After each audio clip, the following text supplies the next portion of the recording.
Hello, I'm a truck.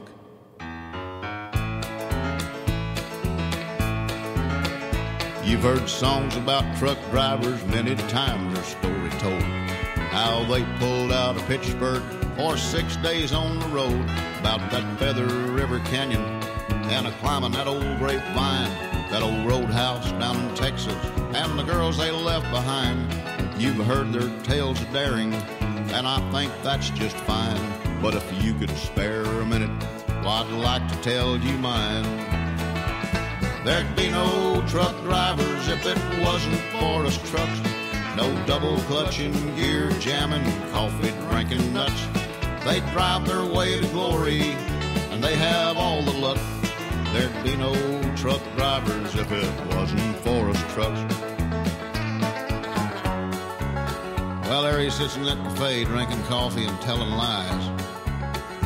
Probably telling them about that hill we topped 10 miles back.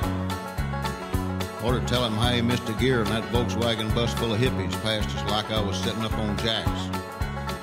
Or how he missed that curve over on 66. Hadn't been for me hanging on the shoulder, well, we'd have both wound up in the ditch. If we're on time, he takes the credit, and if we're late, I get the blame. Up those hills with shutters open, my stacks are running flame. My tackle running red line, sucking diesel from the tanks. I'd take him south, bring him back without a word of thanks. Well, now you've heard my story, and I guess it's my tough luck. There'd be no truck drivers if it wasn't for us trucks. There'd be no truck drivers if it wasn't for us trucks. No double clutching, gear jamming, coffee drinking nuts. They drive their way to glory, and they have all the luck.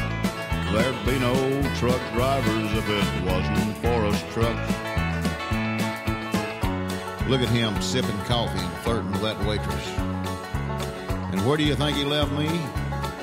That's right, next to a cattle truck. Why couldn't he have put me over next to that little pink Mac? Gosh, she's got pretty mud flaps. Talk about stack. They're both grown. Well, he'll be coming out in a minute, and he'll get that bar, and he'll go around and beat on my tires. You know, for 2 pints of diesel, well, I'd have a flat on the inside do it. Ha! Boy, that would fix it. I never did like the way he drives anyhow. Thinks he's God's gift to waitresses. Never gives them a tip. Well, I know what he's going to do now. Take out that tape cartridge and buck on his